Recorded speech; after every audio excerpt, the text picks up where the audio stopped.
During the graduation photo session, my grandson asked the photographer, "Crop the old lady out. She's going to ruin my Facebook." I cried in silence and later revealed the sacrifice I made so he could study. I'm glad to have you here. Follow my story until the end and comment the city you're watching from so I can see how far my story has reached. Cut the old lady out. She'll ruin my Facebook photos. Those words sliced through me like a knife. I stood frozen, clutching my purse strap with trembling fingers as my grandson Nathan whispered to the photographer. He didn't know I could hear him. Or maybe he didn't care. The May sun beat down on the university quad, making my formal dress cling uncomfortably to my back. All around us, proud families huddled together for graduation photos. Mothers dabbing tears with tissues, fathers clapping, sons on the back, and grandparents like me, beaming with pride. Except I wasn't beaming anymore. I was struggling to breathe. "Mrs. Reynolds?" The photographer looked at me, then at Nathan, confusion flashing across his face.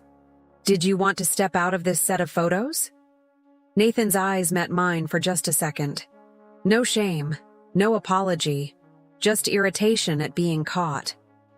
"It's fine," he said smoothly. "My grandmother can stay for a few. We'll do some with just me afterward." My grandmother. So formal, so distant, as if I were some casual relation rather than the woman who had raised him since he was 12 years old. I forced a smile. Whatever Nathan wants, it's his big day. It had always been about what Nathan wanted. The expensive private school when the public one wasn't good enough. The summer programs that cost more than I made in 3 months. The car for his 16th birthday because everyone else has one. The tuition for this prestigious university that had drained every penny of my retirement savings. The photographer positioned us awkwardly, with Nathan standing slightly apart from me. Click, click, each flash of the camera illuminated another piece of my broken heart. "Perfect," the photographer said. "Now just the graduate?" Nathan stepped away from me instantly, as if relieved. I clutched my purse tighter, nodding as I moved aside. The sun suddenly felt too hot, the crowd too loud. "I'll just find some shade," I murmured. No one heard me, or no one cared. I found a bench under an oak tree and watched from a distance. Nathan posed confidently in his cap and gown, the gold honor cords gleaming around his neck. He looked so handsome, so accomplished. Anyone watching would never guess that the elegant young man with the perfect smile had just broken his grandmother's. Heart memories swept me back to the day my son and his wife died. The rain pounding on the roof of the hospital. The doctor's solemn face. And Nathan, just 12 years old, clinging to my hand as if I were his only lifeline in a drowning world. "I've got you," I had whispered into his hair. "Grandma's got you. Now." And I did have him. I took him home to my modest 3-bedroom house. I rearranged my life to accommodate a grieving child. I switched from full-time to part-time at the hospital where I worked as a nurse, so I could be home when he finished school. I learned to cook the foods he liked. I sat up with him through the nightmares. When he was accepted to this university, 5 years ago, I sold that house. The only home I'd known for 40 years. The home where I'd raised my own son. The home where my husband had taken his last breath. I sold it without hesitation because Nathan needed the money for tuition. Moved into a small 1-bedroom apartment on the edge of town. I took a second job working evenings at a grocery store, despite the arthritis that made standing for hours agony. I canceled my health insurance when the premiums increased. I ate simple meals and bought clothes from thrift stores. All so that Nathan could have everything he needed. Now he stood surrounded by his friends, wealthy, polished young people with summer homes and trust funds. He laughed at something a young woman said, resting his hand casually on her waist. I had never met her. I had never met any of them.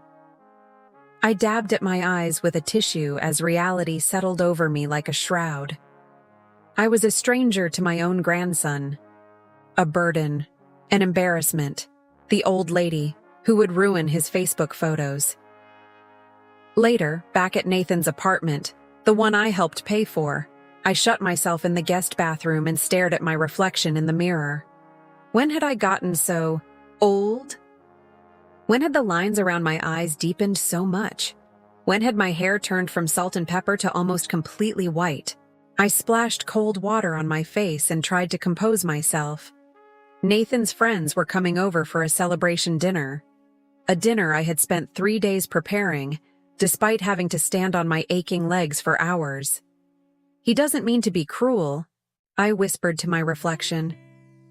He's young. He doesn't understand sacrifice yet. But as I dried my hands and prepared to rejoin the celebration, a voice deep inside me, one I had silenced for years, finally spoke up. What if he never understands? What if you've given everything for nothing? Back when Nathan first came to live with me, we were inseparable. Those first few months after my son David and his wife Ellen died in that terrible car accident, Nathan would crawl into my bed almost every night, shaking with grief.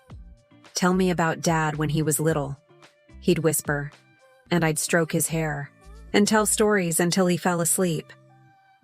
I remember the morning I found him clutching his father's old baseball glove, tears streaming down his face. I called in sick to work that day.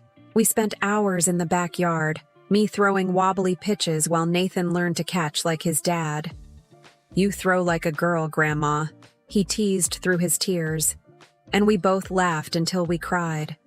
Those were precious days, painful, yes, but we had each other. We built something beautiful from our shared grief. When did it start to change? Perhaps it was middle school, when Nathan first became conscious of social status. My modest home in the working-class neighborhood suddenly became a source of shame, rather than comfort. "Can you drop me off a block away from school?" he asked one morning when he was 14. "Why, sweetheart?" His eyes avoided mine. "Just because." I understood then.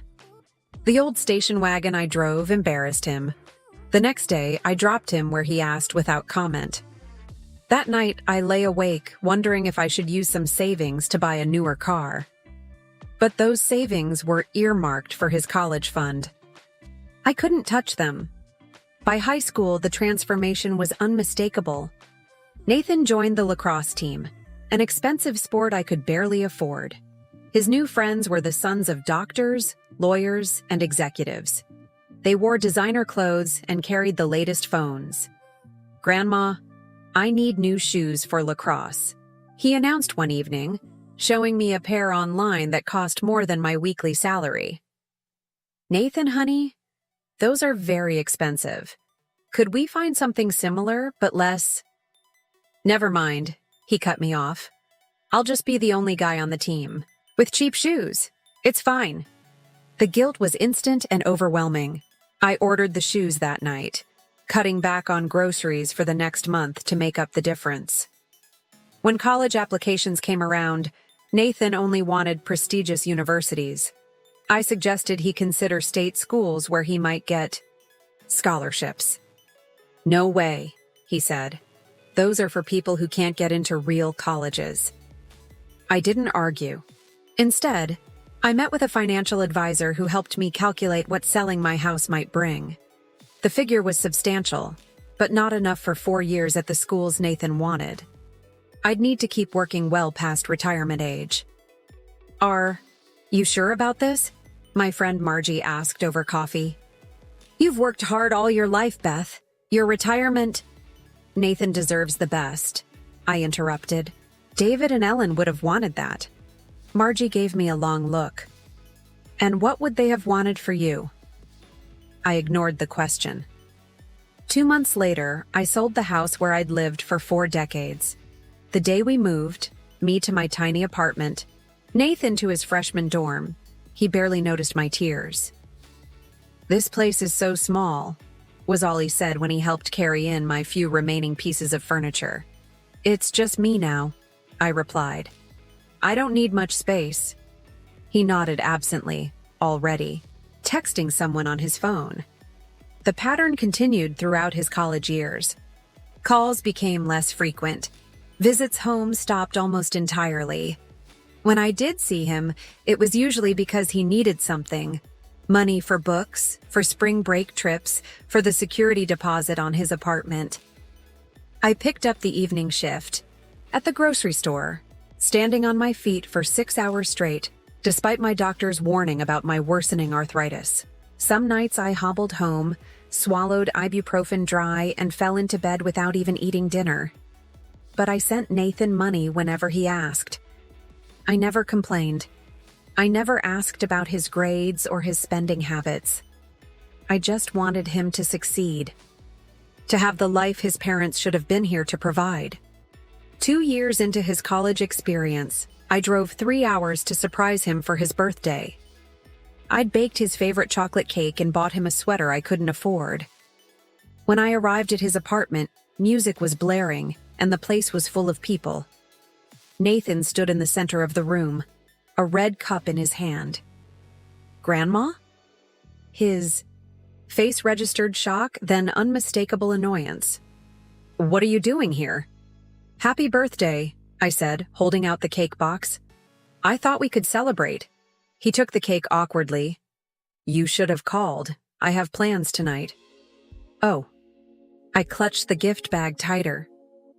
"I can just stay for a little while." He introduced me to no one. I sat in the kitchen for 20 minutes while the party continued around me. When I left, Nathan gave me a quick, obligatory hug at the door. "Thanks for coming, Grandma." I cried the entire drive home. Now, on his graduation day, as I prepared the food he'd requested for his celebration dinner, I couldn't ignore the truth any longer. The sweet boy who had once crawled into my bed for comfort was gone. In his place was a young man who saw me as nothing more than a checkbook and an embarrassment. The apartment door opened with a bang, and Nathan's laughter filled the hallway. He came into the kitchen with his arm around a young woman. She was beautiful, with expensive highlights in her hair and a diamond tennis bracelet on her wrist. "Grandma, this is Madison," he said. "Mads, this is my grandmother." Madison smiled, but her eyes swept over my simple dress and sensible shoes with barely concealed judgment. "So nice to meet you," she said. "Nathan never mentioned you were coming. For graduation." My hands stilled over the bowl of salad I was tossing. I wouldn't have missed it. "Grandma put me through school," Nathan explained, reaching past me to grab a carrot from the cutting board. "She's basically my personal scholarship fund." He laughed. Madison laughed. I forced my lips into a smile while something inside me crumbled like dry earth. Personal scholarship fund. Not the woman who had held him through grief. Not the woman who had sacrificed everything. Just a source of money. An ATM with gray hair and arthritic hands. As I carried the food to the table, I overheard Madison whisper to Nathan, "Does she always dress like that? Like, on purpose?" Nathan's response was too low for me to catch, but their shared laughter told me everything I needed to know. That night, I lay awake in Nathan's uncomfortable guest bed, staring at the ceiling and finally facing the question I'd been avoiding for years. What would happen now that Nathan no longer needed my financial support? Now that he had his degree and was entering the world of the successful and privileged, would I simply fade from his life entirely? The morning after graduation, I woke to the sound of laughter and the smell of coffee. For a moment, disoriented. In the unfamiliar guest room, I thought I was back in time. Back when Nathan was a teenager making Saturday pancakes in our old kitchen. Reality crashed back as I heard Madison's high-pitched giggle. I pulled on my robe and shuffled to the bathroom, wincing at the stiffness in my knees. In the mirror, the face that looked back at me seemed suddenly older, the lines deeper, the eyes sadder. I brushed my teeth and tried to make myself presentable before venturing out. Nathan and his friends wouldn't want to see an old woman with bedhead and morning breath. When I entered the kitchen, conversation stopped abruptly. Nathan stood by the stove in silk pajamas I'd never seen before. Madison, perched on a bar stool, scrolling through her phone. Two other young men I vaguely recognized from the graduation sat at the table with coffee mugs. "Morning, Grandma," Nathan said, flipping a pancake with practiced ease. "Coffee's fresh." I reached for a mug, conscious of everyone watching me. "Thanks, you. It smells wonderful." "We're heading to the lake house later," one of the young men said to Nathan. "Clarkson's parents are letting us use it for the weekend." "Sweet," Nathan replied. "I'm in." I poured my coffee, trying to hide my disappointment. I'd planned to take Nathan to lunch today, just the two of us. I'd even made reservations at the Italian place he loved as a child. "I thought we might have lunch together," I said quietly, "before I drive back home." Nathan didn't look up from the stove. "Can't today, Grandma. We've been planning this lake trip for weeks." "You should join them, Mrs. Reynolds," Madison said, her voice dripping with false sweetness. "The lake house is absolutely gorgeous. Of course, you'd need to bring your own bed linens and food. And there's quite a few stairs down to the water." The others snickered. Nathan shot her a look that wasn't quite reproachful enough. "My grandmother has to get back," he said firmly. "She has work tomorrow." I didn't correct him. I was retired now, had taken early retirement just last month when the hospital offered a buyout. But Nathan didn't know that because Nathan hadn't asked about my life in years. After breakfast, I packed my small overnight bag while Nathan and his friends lounged in the living room, planning their weekend. Their voices carried easily through the thin walls. "Dude, your grandma is exactly how you described her," one of the guys said, laughing. "Yeah, well," Nathan replied, voice low but still audible. "She means well, but she's stuck in like 1980. It's embarrassing." My hands froze on the zipper of my bag. Embarrassing. The word echoed in my head like a slap.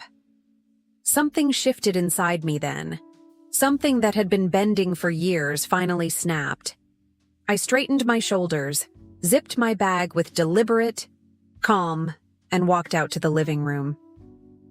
"Nathan," I said, my voice steadier than I expected. "Could I speak with you privately before I go?" He looked up, annoyed at the interruption. "Can it wait? We're figuring out the logistics for today." "No," I said simply. "It can't." Madison raised an eyebrow at my tone. Nathan sighed dramatically but followed me back to the guest room. "What's up?" he asked, leaning against the doorframe, arms crossed. I took a deep breath. "Yesterday at graduation, I heard what you said to the photographer. About cutting the old lady out of your pictures. About me ruining your Facebook photos." His expression flickered, surprise, then embarrassment, but not remorse. "You weren't supposed to hear that." "That's your response? Not that you shouldn't have said it, but that I wasn't supposed to hear it?" Nathan rolled his eyes. "Grandma, you're making this into a bigger deal than it is. It was just a stupid comment. I was stressed." "It wasn't just a comment, Nathan. It was the truth of how you see me." My voice trembled slightly. "I've spent years telling myself that your behavior was just a phase, that you'd grow out of it. But yesterday made me realize that's not going to happen." He shoved his hands in his pockets, looking anywhere but at my face. "You're being dramatic. This is exactly why I don't tell you things. You always overreact." "Do I?" I stepped closer. "Then let me ask you something. Why didn't you tell your friends about me? Why didn't Madison know I was coming to your graduation?" Nathan shifted uncomfortably. "It just never came up." "Never came up? I'm the person who raised you after your parents died. I'm the person who paid for your education." How does that never come up? His face hardened. What do you want me to say? Grandma? That I tell everyone about my sad orphan story? That I brag about how my grandmother works at a grocery store? It's not exactly the image I'm going for. Each word hit like a physical blow. The image you're going for, I repeated slowly. Look, I appreciate everything you've done, he said, his tone making it clear this conversation was over. But I have a life to build now, a career, connections. I can't be dragging around baggage from the past. Baggage. That's what I was to him. Baggage. I see, I said quietly. Great. Relief washed over his face. So we're good? Because I really need to get ready for this lake trip. I looked at my grandson, this handsome, accomplished young man I had poured my life into, and saw a stranger. Nathan, I said, my voice barely above a whisper. What happened to the little boy who used to crawl into my bed during thunderstorms? The one who made me Mother's Day cards even though I wasn't your mother? Where did he go? For just a moment, something flickered in Nathan's eyes. A shadow of recognition, perhaps even shame. But it vanished as quickly as it appeared. I grew up, he said flatly. Maybe you should too. He turned and walked out, leaving me standing alone in the guest room with my small suitcase and shattered heart. 20 minutes later, I put my suitcase in the trunk of my old car. Nathan and his friends were already loading their expensive luggage into Madison's Range Rover, laughing and talking as if I didn't exist. I'm leaving now, I called out. Nathan jogged over, gave me a perfunctory hug. Drive safe, Grandma. Thanks for coming. I held on to him a moment longer than necessary, breathing in the unfamiliar cologne that had replaced the scent of the little boy I once knew. Goodbye, Nathan, I said. As I drove away, I watched him in my rearview mirror. He didn't wave. He was already turning back to his friends, already forgetting I had been there at all. My apartment felt emptier than usual when I returned. The silence pressed against my ears as I set my keys on the small table by the door. Everything looked exactly as I'd left it. The stack of medical bills on the counter, the worn Afghan folded over my single armchair, the framed photo of Nathan at his high school graduation. I picked up the photo, studying the boy who smiled back at me.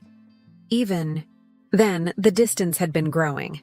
But I'd told myself it was normal adolescent behavior, that he'd mature and come back to me. Now I knew better. I placed the photo face down on the table and sank into my chair. For the first time in years, I allowed myself to feel the full weight of my exhaustion, not just physical, but emotional. The bone-deep weariness of giving everything and receiving nothing in return. David, I whispered to my long-dead son. I tried. I really tried. Tears came then, hot and relentless. I cried for the grandson I'd lost, for the retirement I'd sacrificed, for the life I'd put on hold. I cried until my throat ached and my eyes burned, until the shadows lengthened across my living room floor. The shrill ring of the telephone startled me. I wiped my eyes with the back of my hand and reached for the receiver, half expecting Nathan's voice. Perhaps he'd realized how he'd hurt me. Perhaps he was calling to apologize. Beth? Is that you?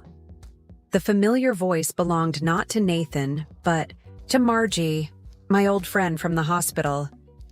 Margie, I said, trying to keep the disappointment from my voice. Yes, it's me. You sound terrible.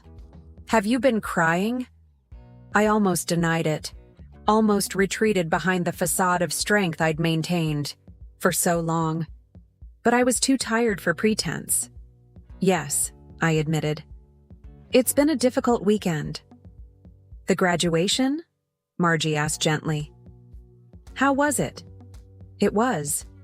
I searched for words that wouldn't betray my heartbreak. It wasn't what I hoped for. Silence stretched between us. Then Margie said, "I'm coming over. I'll bring wine." An hour later, we sat at my small kitchen table, glasses of cheap Merlot in hand. The story spilled out of me. Everything from the photographer incident to the final conversation in Nathan's guest room. Margie listened without interruption, her kind face growing stonier with each revelation. That ungrateful little. She finally exploded when I finished. "After everything you've done for him, he's young," I said automatically, the defense I'd made for years. "He doesn't understand sacrifice yet." "Beth Reynolds," Margie set her glass down with a thump. "Stop making excuses for him. He's a grown man, not a child, and he's treating you like dirt." The blunt assessment stung, but I couldn't deny its truth. "What am I supposed to do?" I asked, feeling helpless. "He's still my grandson. I still love him." "Of course you do," Margie said more gently. "But loving him doesn't mean you have to keep sacrificing yourself. When was the last time you did something just for you? Something that made you happy?" I stared into my wine glass, unable to answer. The silence was answer enough. "That's what I thought," Margie said. She reached across the table and took my hand. "Beth, you've spent the last decade being Nathan's grandmother. Maybe it's time to figure out who Beth is again." The words resonated in a way I hadn't expected. Who was I, beyond my role as Nathan's grandmother? I'd been so focused on his life that I'd forgotten to have one of my own. "I wouldn't even know where to start," I admitted. Margie squeezed my hand. "Well, you could start by coming to my book club next Thursday. We're reading that new mystery novel everyone's talking about. I hadn't read a book for pleasure in years." The thought was simultaneously appealing and terrifying.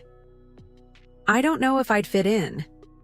"Nonsense. Most of us are retired nurses like you. You already know half the group." I took a sip of wine and felt a small spark of something I hadn't experienced in a long time, possibility. "Okay," I said. "I'll come." That night after Margie left, I couldn't sleep. I paced my small apartment, looking at it with new eyes. It wasn't just a place I retreated to after working to support Nathan. It was my home. Yet it contained almost nothing of me. On impulse, I opened the hall closet and pulled out a dusty box I hadn't touched in years. Inside were mementos I'd packed away when Nathan came to live with me. Things from my life before I became solely a caregiver. My hands trembled as I lifted out an old leather-bound journal, a stack of watercolor paintings, and a small wooden box containing embroidery supplies. Each item represented a part of myself I'd set aside, believing I didn't have time for such indulgences. At the bottom of the box, wrapped in tissue paper, was my old Nikon camera, a gift from my husband on our 20th anniversary. I'd loved photography once, finding beauty in ordinary moments, creating art from everyday life.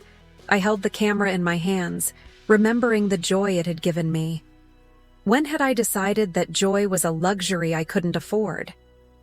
The next morning, I woke with purpose. I drove to the local camera shop and spent an hour talking with the young man behind the counter about digital cameras. I left with a modestly priced Nikon that fit my budget, and for the first time in years, I felt a flicker of excitement. I spent the afternoon at the park, taking photographs of ducks on the pond, children on the playground, elderly couples on benches. With each click of the shutter, something inside me awakened. I wasn't just Nathan's grandmother or David's mother. I was Beth. I had passions and interests. I had a self that existed separate from my roles.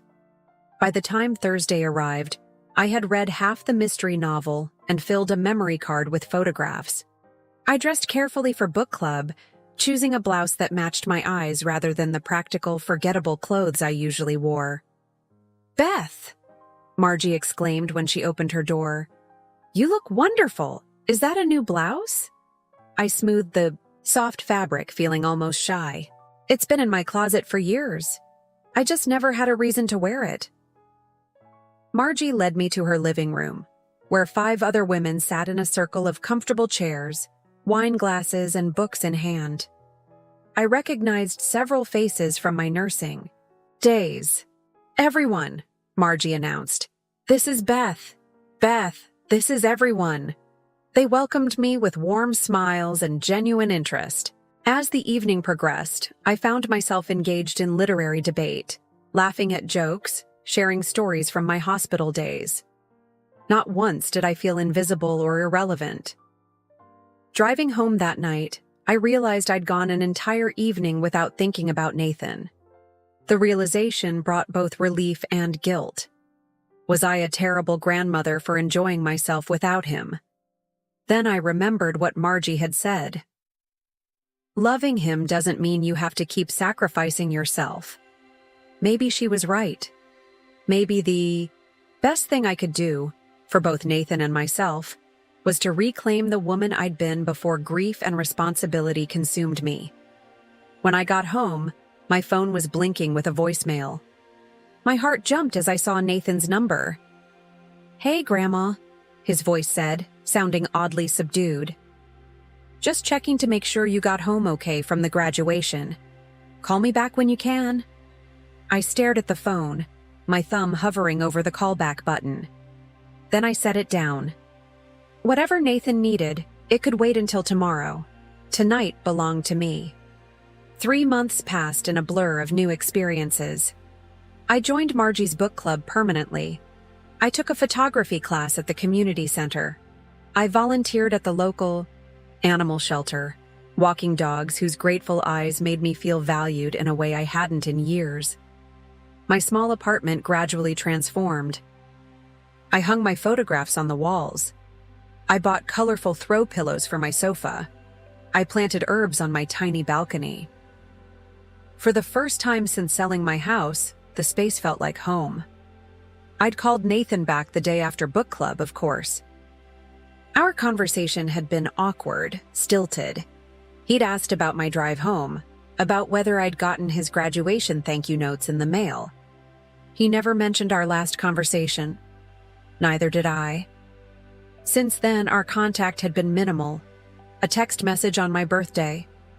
A brief call when he landed an interview at a prestigious marketing firm. Each interaction left me with a familiar ache, but I was learning to live with it. I was learning to find joy elsewhere. Then, on a crisp September morning, my doorbell rang. I wasn't expecting anyone. Margie was visiting her daughter in Florida.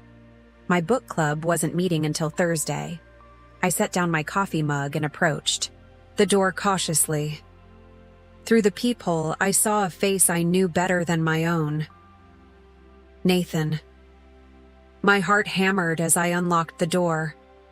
He stood in the hallway looking uncharacteristically disheveled, his designer clothes wrinkled, his hair uncombed, dark circles shadowing his eyes.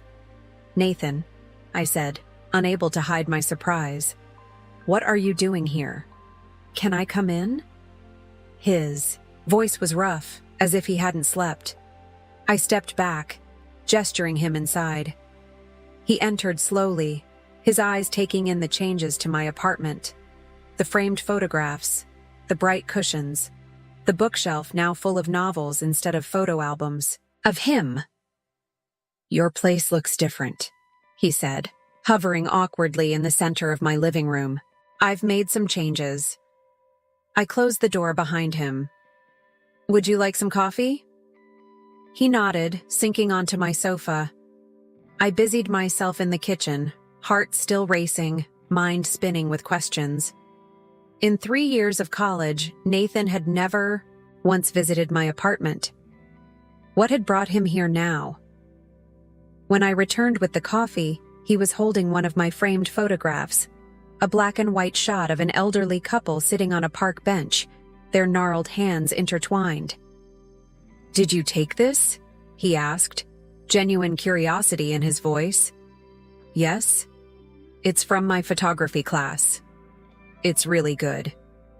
He set it down carefully. I didn't know you were into photography. I handed him a mug. There's a lot you don't know about me, Nathan. He winced slightly at my tone but didn't argue. Instead, he took a long sip of coffee, then stared into the mug as if answers might be found in its depths. I lost the marketing job, he finally said. I sat in my armchair across from him. The one you interviewed for? What happened? He rubbed a hand over his face. I never even got past the first interview. Turns out Madison's dad wasn't as influential as she thought. A bitter laugh escaped him. Actually, she thought a lot of things that weren't true. I'm sorry about the job, I said carefully. What about Madison? She's gone. His voice was flat. Moved on to someone with better prospects, I guess. Silence stretched between us. Part of me, the grandmother who had always rushed to soothe his hurts, wanted to cross the room and wrap him in my arms. But another part, the woman who had finally started to value herself, held back, waiting. I've applied for dozens of jobs, Nathan continued. No one's hiring, or at least no one's hiring me. The economy is tough right now, I offered. It takes time to find the right fit. He looked up at me, and I saw something in his eyes I hadn't seen in years: vulnerability. I can't afford my apartment anymore, he said. The lease is up next month and they're raising the rent. I don't have anywhere to go. And there it was. The real reason for his visit. He needed something from me. Again. I see, I said quietly. I thought maybe I could stay here for a while. He rushed on. Just until I find a job. I wouldn't be in your way. I promise. I studied my grandson's face. He looked younger somehow, stripped of the confidence and entitlement that had defined him for so long. He looked, suddenly, like the lost boy who had come to me after his parents died. Nathan, I said gently. Why did you come to me? You have friends with bigger places, friends with connections who could help you find work. He stared at his hands. They're not answering my calls. Turns out they were Madison's friends, not mine. He swallowed hard. You're the only person who's never given up on me, even when I was. Even when I didn't appreciate it. The words hung in the air between us. Not quite an apology, but an acknowledgement at least. I need help, Grandma, he said, his voice cracking slightly on my name. I closed my eyes briefly, feeling the familiar tug of love and duty. How many times had I dropped everything to rescue Nathan? How many sacrifices had I made, believing that was what love looked like? But I thought of Margie's words from months ago. Loving him doesn't mean you have to keep sacrificing yourself. I opened my eyes and looked at my grandson. Really looked at him. I'll help you, Nathan, I said slowly. But not the way I have in the past. Confusion flickered across his face. What do you mean? I mean, I'm not giving you money, and you can't live here. His expression hardened. I knew this was a mistake. Forget I asked. He started to rise. Sit down, I said, my voice firmer than I intended. To my surprise, he did. I'm not finished. I took a deep breath. I'll help you find a job. A real job. Not the kind you've been holding out for. I'll help you find an affordable apartment. I'll even co-sign your lease if necessary. But you have to understand something. I'm not your ATM anymore. I'm not your safety net. Nathan's face flushed. I didn't come here for money. Didn't you? I raised an eyebrow. You've never visited me before? Not once in 3 years. Yet the moment you need something, here you are. He looked away, unable to meet my eyes. I love you, Nathan, I continued, softer now. I will always love you. But I've spent the last decade pouring everything I have into you, and you've treated me like I'm nothing, like I'm someone to be ashamed of. I deserve better than that. Tears welled in his eyes, surprising both of us.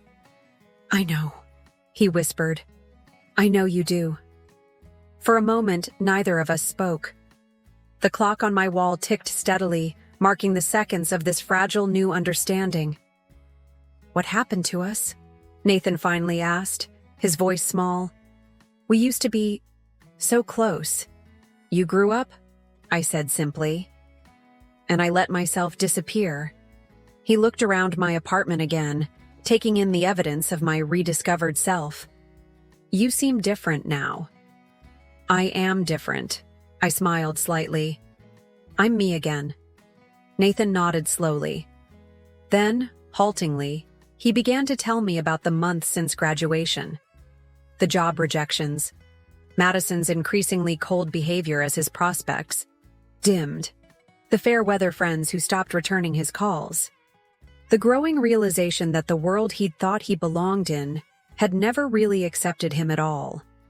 As I listened, I recognized something in his pain, not just grief for what he'd lost, but something deeper, the beginning perhaps of understanding what it meant to be on the outside looking in, to be invisible to those whose validation you craved, just as I had been invisible to him. The winter sun cast long shadows through my kitchen window as I chopped vegetables for dinner. From the living room came the muffled sounds of Nathan's voice as he spoke on the phone, the formal, professional tone he used for job interviews. 3 months had passed since that September morning when he'd appeared at my door.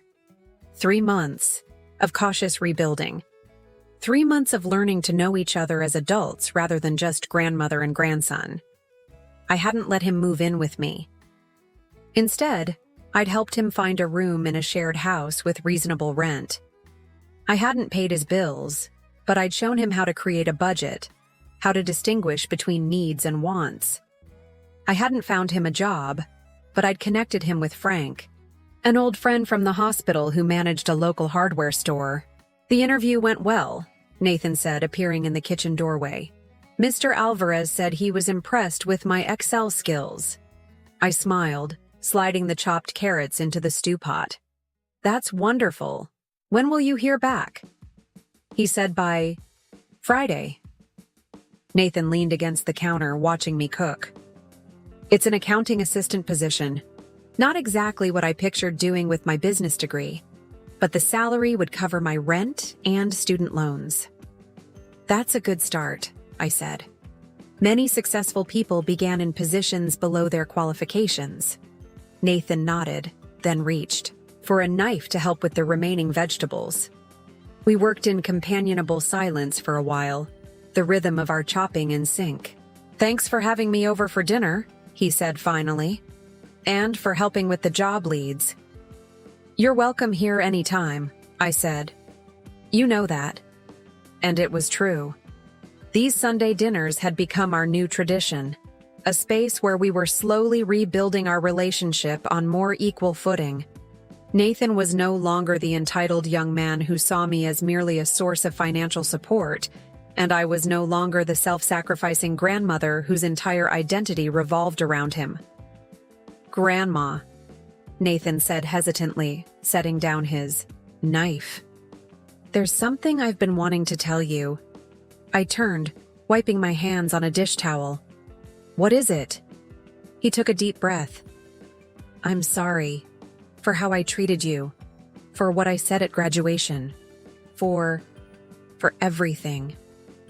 The words hung in the air between us, simple yet profound. I'd never expected to hear them, had stopped hoping for them long ago. I was cruel, he continued, his voice thick with emotion. I was selfish and entitled and I didn't see you. Not really. I swallowed past the sudden tightness in my throat. Why now, Nathan? Why the apology now? He gestured toward the living room. Your photo, the one on the side table. The older couple on the bench. I nodded, remembering the photograph he'd commented on during his first visit. You said something that day about there being a lot I didn't know about you. It's been bothering me ever since. His eyes met mine, sincere in a way I hadn't seen since he was a boy. I realized I never asked about your life, about what you wanted or needed or loved. I just took and never gave anything back. You were young, I said, the familiar defense rising automatically. Stop making excuses. For me, Nathan said firmly. I was old enough to know better, old enough to see what you sacrificed for me. The echo of Margie's words from months ago. Stop making excuses for him wasn't lost on me. Perhaps we had both needed to learn the same lesson. I accept your apology, I said quietly. But Nathan, I need you to understand something. I didn't help you these past few months to get an apology. I did it because I love you and because you needed help. Not money, not a place to stay, but actual guidance. The kind I should have been giving you all along, instead of just trying to buy your happiness. Nathan looked down, considering my words. I think I needed to fall flat on my face, he admitted. I needed to learn what's actually important. I reached out and squeezed his hand. We both had lessons to learn. After dinner, we sat in my living room with cups of tea. Nathan noticed the brochure on my coffee table. Sedona Photography Workshop? He asked, picking it up. I nodded, feeling a flutter of excitement. It's a week-long retreat in April. Professional, instruction, guided hikes to the best photography spots, accommodation included. Sounds amazing. He flipped through the brochure. Are you going? I'm considering it. I sipped my tea. I've never traveled alone before. It's a bit intimidating. You should go, Nathan said without hesitation. Your photographs are really good, Grandma. You've got an eye for it. Warmth spread through my chest at his encouragement. Thank you. I think I will. Later, as Nathan prepared to leave, he paused at the door. I almost forgot to ask, how was your date with Frank last week? I felt my cheeks warm. Frank, my old colleague who'd helped Nathan get the hardware store job, had asked me to dinner recently. It had been my first date in over 40 years. It was nice, I said, trying to sound casual. We're going to a jazz concert next weekend. Nathan grinned. Look at you having a social life. I swatted his arm playfully. Behave yourself. His expression turned serious again. I'm happy for you, Grandma. Really, you deserve everything. All the good things. The simple sincerity of his words touched something deep within me. This new Nathan, humbled, thoughtful, seeing me as a person with my own dreams and desires, was so different from the entitled young man of just a few months ago. After he left, I sat alone in my living room, marveling at how much had changed in a year. Last May, I had stood frozen at Nathan's graduation, hearing him dismiss me as the old lady who would ruin his photos. I had been invisible then, to him, and in many ways, to myself. Now, everything was different. I had reclaimed my identity. I had rediscovered passions and found new ones. I had built friendships and even the possibility of romance. And most surprisingly, I had built a new relationship with Nathan, not based on sacrifice and obligation, but on mutual respect and genuine care. The next morning, I woke early and sat on my small balcony with a cup of coffee, watching the sunrise. My camera sat beside me, ready to capture the changing light. My phone buzzed with a text from Margie about our afternoon plans at the art gallery. Frank had sent a message too, confirming our weekend date. I picked up the Sedona Workshop brochure, again, tracing my finger over the stunning red rock formations pictured on the cover. With sudden decision, I reached for my laptop and booked my place.